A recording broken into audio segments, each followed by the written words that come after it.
দেশি বিদেশি বিভিন্ন সমীক্ষায় বসবাসের অযোগ্য শহরের তালিকায় বরাবরই এসেছে ঢাকার নাম।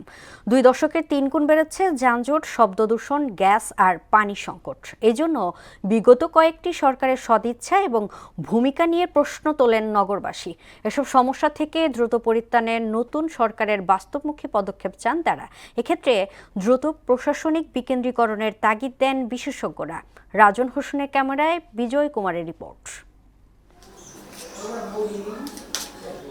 মিরপুরের আদর্শনগরের বাসিন্দা শাহিদা বেগম। রান্নাঘরে তার যুদ্ধ নিত্যদিনের। গ্যাস সংকটে বেশিরভাগ সময়ে চুলা জ্বলে না। কালেভদ্রে আসলেও তাতেও থাকে নিম্নচাপ। শাহিদার এলাকায় গেল 1 বছর ধরেই চলছে এমন সমস্যা। সকালে রান্না করা যায় না, গ্যাস থাকে না। রাজধানী শহর ঢাকায় কেবল একটি দুটি সংকট নয়, ঘর থেকে বাইরে বেরোলেই নানা সমস্যায় জেরবার হতে হয় মানুষকে। একটি বেসরকারি প্রতিষ্ঠানে কর্মরত সানিকে প্রতিদিন 2 থেকে 2.5 ঘন্টা সময় হাতে রেখে বাসা থেকে বের হতে হয়, কারণ নগর জুড়ে সীমাহীন যানজট।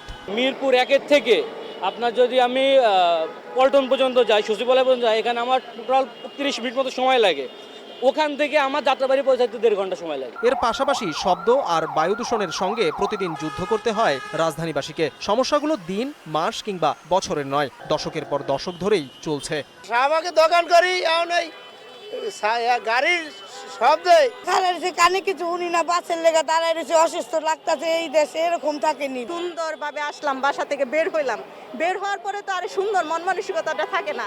বাংলাদেশে সরকার আসে যায়, নির্বাচনী ইশতেহার প্রতিশ্রুতিতে সবসময় প্রাধান্য থাকে রাজধানীর সমস্যা সমাধান আর উন্নয়ন কেন্দ্রিক, কিন্তু বাস্তব চিত্র সবার চোখের সামনে। ফলে এবার নতুন সরকারের কাছ থেকে কার্যকর সমাধান দেখতে চান নগরবাসী। আগের সরকার যেহেতু চেষ্টা করেছিল হয়তো যানজট নিরসন করার জন্য, কিন্তু সফল হতে পারে নাই। সরকারের যে আমরা সবসময় গ্যাস পাই, আবার ভালো বাজে, ঠান্ডা বাজে, রান্দা বাইরে আছেন, বাচ্চাকে ঠিক মতো টাইম মতন খাওয়াইতে পারি।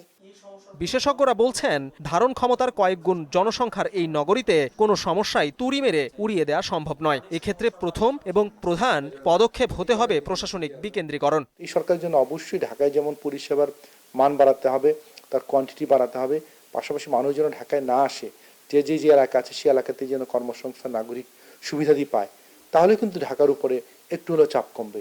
যত্রতত্র উন্নয়ন না করে শুরুতেই পরিকল্পনা সাজাতে নতুন সরকারকে পরামর্শ দেন এই নগরবিদ। বিজন কুমার, মোহনা সংবাদ, ঢাকা।